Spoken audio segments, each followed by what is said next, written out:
Buddhāvataṃsaka Sutra. Book 26. The 10 Stages. Video 2. Furthermore, the enlightening being, due to having made great compassion foremost, strives all the more with an indestructible, extraordinary will, for the fulfillment of all roots of goodness, by mastery of perfect faith, by purity of intention, by wealth of true understanding, by having developed mercy and compassion, by having attained great kindness, by indefatigability of mind, by adornment with conscience, by attainment of joy and tolerance, by honor and respect for the teachings of the completely enlightened, by tireless collection of roots of goodness night and day, by service to good spiritual friends, by enjoyment of true teaching, by insatiable search for learning, by correct contemplation of the teachings as they are heard, by mental non-attachment, by absence of craving for gain, honor, or fame, by absence of desire for goods, by tireless production of a jewel-like mind, by seeking the stage of omniscience, by concentration on the powers, expertise, and unique Buddha qualities of all enlightened ones, by unattached seeking of the transcendent ways, by abandonment of all deception and dishonesty, by acting in accord with one's words, by constant preservation of truthful speech, by not allowing the family of the enlightened to die out, by not abandoning the teachings of enlightening beings, by mountain-like imperturbability of mind, by discerning knowledge of all mundane doings, by attainment of the transmundane path of relinquishment, by constant seeking of the supreme ultimate. Imbued with these ways of purifying the stages, enlightening beings are well established in the stage of extreme joy.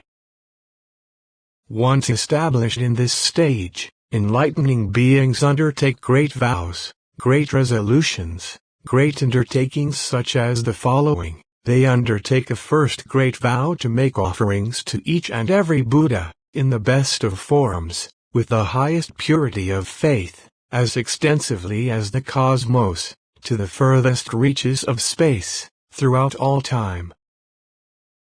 They undertake a second great vow to maintain the eye of the teachings spoken by all Buddhas, to associate with all Buddhas and enlightening beings, to preserve the teachings of all complete Buddhas, to take in all truths, to the extent of the cosmos, to the furthest reaches of space, throughout all time, without ceasing, in all eons, for as many Buddhas as appear in the world. They undertake a third great vow to go to all places in all worlds where Buddhas appear from their existence in the heaven of satisfaction, descending into the human world, entry into the womb, abiding in the womb, birth, youthful enjoyments, married life, renunciation, practice of austerities, conquering demons, enlightenment, being requested to teach, setting the wheel of the great teaching in motion, and entry into great absolute nirvana, to go to all places at once, taking the lead in making offerings, receiving the teaching, and applying it in practice, to the extent of the cosmos, to the farthest reaches of space, throughout all time, without ceasing in all eons, for as many Buddhas as appear in the world, until the attainment of great absolute nirvana. They undertake a fourth vow to bring forth the determination to disseminate instruction in the accomplishment of means of purification of the ways of transcendence, accurate explanation of the path of the stages, the practices of all enlightening beings, bringing forth their total and particular aspects, with consideration of their common and distinctive features, as they are formed and dissolved, the many extensive immeasurable holistic practices of all Buddhas and enlightening beings contained in the ways of transcendence, purifying all the stages of enlightening beings, vowing to call forth this aspiration to the extent of the cosmos, to the furthest reaches of space, throughout all time. They undertake a fifth great vow to fully develop all beings, corporeal or immaterial, thinking, non-thinking, or neither, horn of eggs, wombs, moisture, or spontaneously, in all realms contained in the worlds of desire, forms, and formlessness, bound to the six paths of mundane existence in all places of birth, caught up in names and forms, to develop them, to lead them into the Buddha teaching, to free them from all mundane groupings, to establish them in omniscience, to develop and mature all beings forever, to the extent of the cosmos, throughout the reaches of space, for all time, for as many eons and beings as there be. They undertake a sixth great vow for direct knowledge of the innumerable distinctions in all the worlds of the 10 directions, variously reflecting one another, subtle and gross, upside down, inverted, and upright, their appearance and consolidation. They vow to comprehend the distinctions of worlds, to the extent of the cosmos, throughout the reaches of space, for all time. They undertake a seventh great vow, to show all beings the purification of all lands in one land and one land in all lands, the adornment of innumerable Buddha lands with arrays of light, entering into the supreme realm of Buddhas from which all afflictions are removed, completely purified and tilled with wise beings, showing this to all beings to please them in accord with their mentalities, vowing to thoroughly purify all Buddha lands, to the extent of the cosmos, to the farthest reaches of space, throughout all time, unceasing for as many eons and Buddha lands as there may be. They undertake an eighth great vow, to work with the same one determination as all enlightening beings, to build up roots of goodness without opposition, to be equally focused on the same one object as all enlightening beings, to be in concert with all enlightening beings, to manifest appearances of Buddha as desired, to attain the knowledge of the powers of the enlightened at will, to attain ever-present mystic knowledge, to travel to all worlds, to appear in the circles of all Buddhas, to adapt to all situations, to attain realization of the inconceivable great vehicle, to continue to carry out the practices of enlightening beings, vowing to enter the great vehicle, to the extent of the cosmos, to the furthest reaches of space, throughout all time, unceasing for as many eons and practices as there may be. They undertake a ninth great vow to carry out the practice of enlightening beings, riding on the wheel that never rolls backward, by means of fruitful words, thoughts, and deeds, so that those who see them will surely realize Buddhahood, those who hear what they say will attain knowledge, and so that those who have pure faith will be freed from afflictions. They vow to attain a state like a master physician, to attain embodiment of magical fulfillment of aspirations, to carry out the practices of enlightening beings as extensively as the cosmos, to the farthest reaches of space, throughout all time, unceasing for as many eons and as many practices as there be, that their deeds not be in vain. They undertake a 10th great vow, to awaken completely to unexcelled perfect enlightenment in all worlds, to show at every point, without leaving one place, birth, leaving home, transfiguration, austere practice, conquering demons, sitting at the pinnacle of enlightenment, turning the wheel of the teaching, and final absolute nirvana, to attain the knowledge of power of the vast realm of Buddhahood, and in each instant show all sentient beings the emergence of a Buddha in accordance with their mentalities, so that they may attain enlightenment and perfect peace, to universally realize the nirvana of all phenomena by one perfect enlightenment, to please all beings according to their mentalities with a single utterance, to show great ultimate nirvana without cutting off the power of practice, to show the construction of all teachings of the stages of great knowledge, to pervade all worlds by the mystic power of the knowledge of truth and the mystic knowledge of illusoriness, vowing to bring forth great knowledge to the extent of the cosmos, to the farthest reaches of space, throughout all time, never ceasing for all eons, for all true enlightenments. Thus, having brought to the Torah such great aspirations, great purposes, great undertakings, through 10 great vows, enlightening beings stationed in the stage of extreme joy undertake countless consummate vows, which they undertake in 10 ultimate terms, that is, to the ultimate extent of living beings, to the ultimate extent of worlds, to the ultimate extent of space, to the ultimate extent of the cosmos, to the ultimate extent of the realm of nirvana, to the ultimate extent of the emergence of Buddhas, to the ultimate extent of enlightened knowledge, to the ultimate extent of realms of mental objects, to the ultimate extent of entries of knowledge into the sphere of Buddhas, to the ultimate extent of the courses of worlds, the courses of teachings, and the courses of knowledge. Enlightening beings vow that their undertakings shall be coterminous with living beings, worlds, space, the cosmos, nirvana, the emergence of Buddha's enlightened knowledge, mental objects, entries of knowledge into the sphere of Buddhas, the courses of worlds, the courses of teachings, and the courses of knowledge. And that just as all of these are endless, so shall the enlightening beings' roots of goodness be endless. In those who have taken such vows upon themselves, the workable mind and the gentle mind are incorruptibly pure.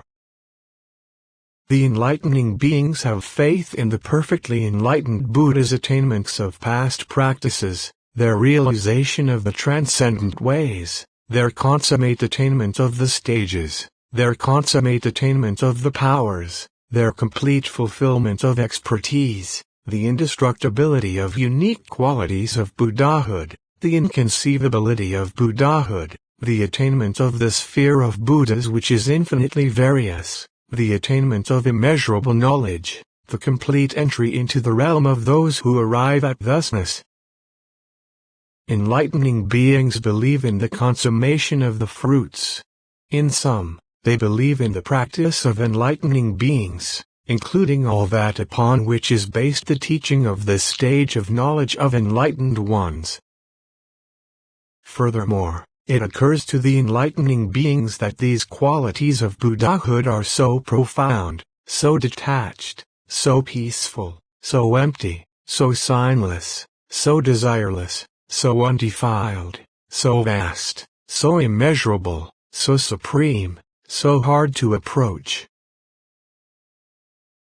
What is more, enlightening beings reflect, ignorant creatures, because of continually slipping into erroneous views, because of minds shrouded by the darkness of ignorance, because of being puffed up with pride, because of conceptions, because of mental fixations of desires caught in the net of craving, because of hopes pursued by actions in the tangle of deceit and falsehood, because of deeds connected with envy and jealousy producing mundane states, because of accumulation of actions rife with passion, hatred, and folly, because of the flames of mind ignited by anger and resentment, because of undertakings of actions bound up with delusion, because of seeds in the mind, intellect, and consciousness bound to the flows of lust, existence, and ignorance, therefore produce sprouts of subsequent life in the world. That is to say, name and form are born together, inseparable. And by the development of name and form, the assembly of 6 sense mediums takes place. Once the mediums are formed, from their mutual contact sensation comes to be. And that sensation being enjoyed and sought more and more, the operation of craving grows. Craving being developed, existence comes to be. Once there is existence, birth, death, sorrow, lamentation, suffering, sadness, and anxiety appear. Thus does the mass of suffering of sentient beings arise.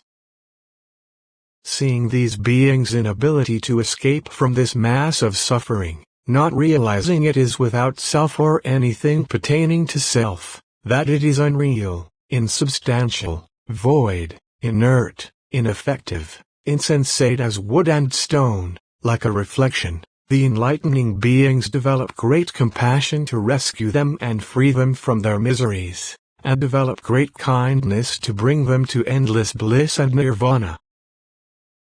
Thus, abiding in the first stage, by sympathy and kindness and by supreme will the enlightening beings, relinquishing all things with an equanimous mind, cultivate great relinquishments in a spirit of most urgent quest for enlightened knowledge.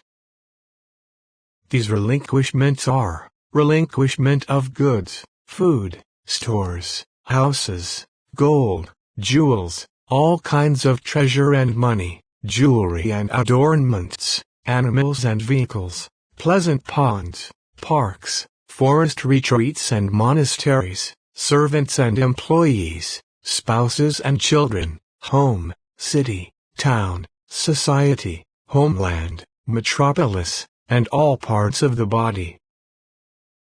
Thus, having become indifferent to these, the intellect most ardently seeking enlightened knowledge relinquishes all things. Thus does the great relinquishment of those in the first stage of enlightening beings come to be. Thus, based on compassion, kindness, and relinquishment, the enlightening beings, for the sake of the salvation and liberation of all beings, more and more seek mundane and transcendental benefits for them, and while seeking arouse an unwearying mind. Thus do the enlightening beings become indefatigable and, being indefatigable, become expert in all learning. Thus in possession of learning, by intelligent consideration of what should and should not be done, the enlightening beings arrive at what is variously appropriate for inferior, mediocre, and superior beings, according to their power and endowments, thus attaining knowledge of the world and humanity. And the enlightening beings, knowing the world, acting in accord with time and measure, adorned with constant modesty and conscience, strive for the benefit of self and others. Thus the enlightening beings become modest and conscientious. And in those efforts the enlightening beings become uninterested in mundane satisfactions and attain non-receding, undiminishing power. Hence the arising of enlightening beings' stable support of power. Thus stably empowered, the enlightening beings work on service to Buddhas and receive their instructions. Hence arise in the enlightening beings the elements that purify the 10 stages: faith, compassion, kindness, relinquishment, indefatigability, knowledge of the teachings, knowledge of the world and humanity, modesty and conscience, stable power, and attendance on Buddhas. Enlightening beings in this stage of joy get to see many Buddhas by broad vision and by the power of vows, seeing many hundreds of Buddhas, many thousands of Buddhas, many hundreds of thousands of Buddhas, many millions, many billions, many trillions of Buddhas.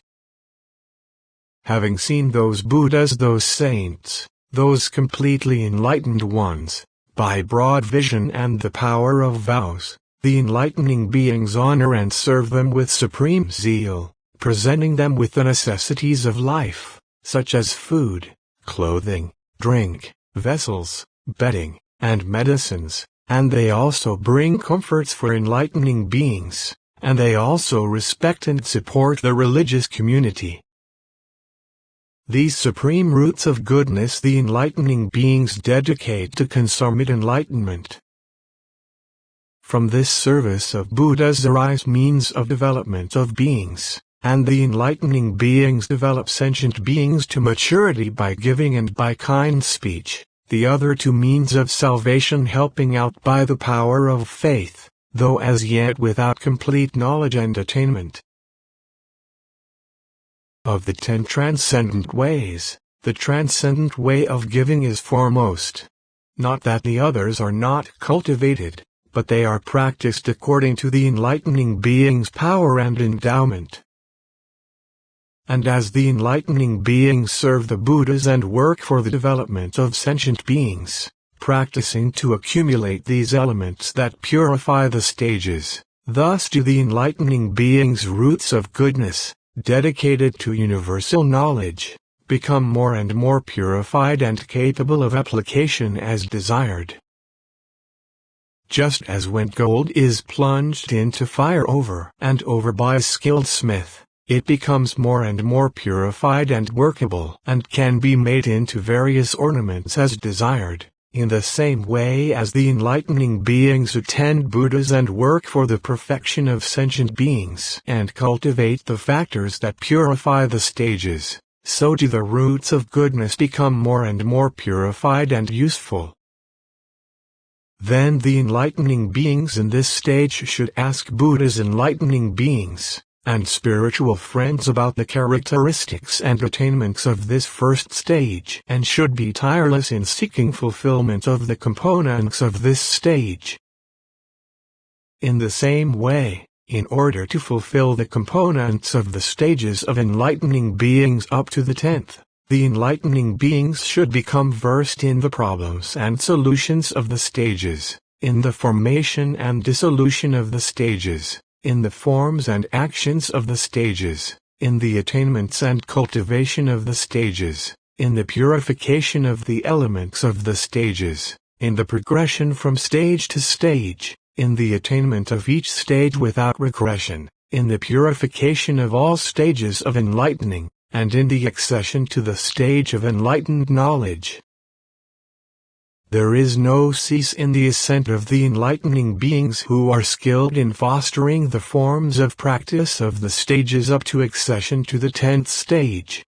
By unceasing progress on the path and by the light of knowledge of the stages, the enlightening beings attain the light of Buddha knowledge.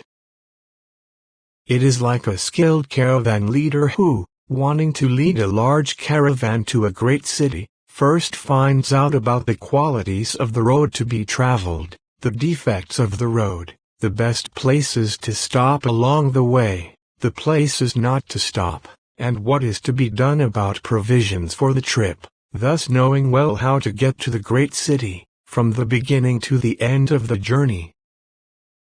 Thus, by fully preparing for the way by this intelligent consideration, the caravan leader finally reaches the great city along with the caravan, without the caravan or himself being beset by difficulties in desolate places. In the same way the enlightening beings, as clever caravan leaders, when established in the first stage of enlightening beings, become familiar with the issues and solutions of the stages, the formation and dissolution of the stages, the practical aspects of the stages, the attainments and cultivation of the stages, the purification of the elements of the stages, the progression from one stage to another, the consolidation of each stage, the special knowledge of each stage, attainment of each stage without regression, and accession to the stage of Buddha knowledge by means of the quality of purification of all the stages of enlightening beings.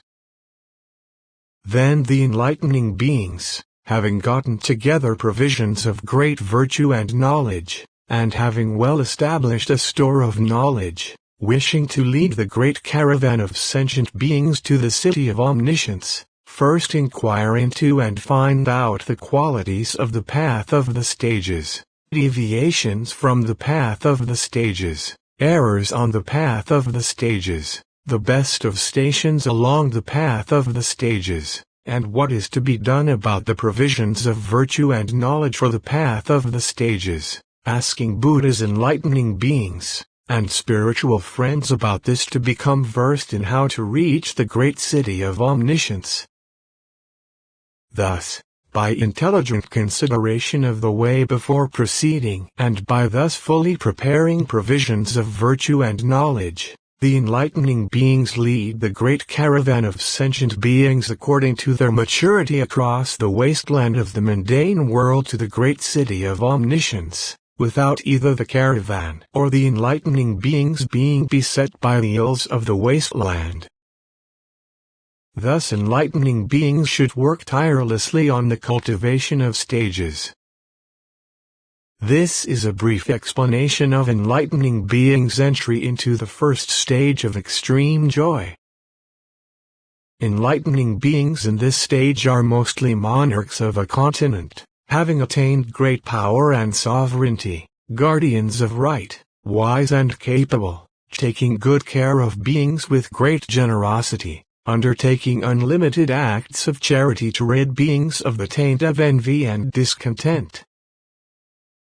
And whatever acts the enlightening beings undertake, whether by giving, or by kind speech, or by beneficial action, or by cooperation, those acts are never apart from thoughts of Buddha, of the teaching, of the community, of enlightening being, of the practices of enlightening beings, of the transcendent ways, of the stages, of the expertise and unique qualities of Buddhas of omniscience complete in all respects. To what purpose? To become the best of beings, unexcelled leaders and guides, and ultimately omniscient refuges. Those who seek to be thus undertake the appropriate effort, by which they give up all comforts and go forth in conformity with the teaching of Buddha.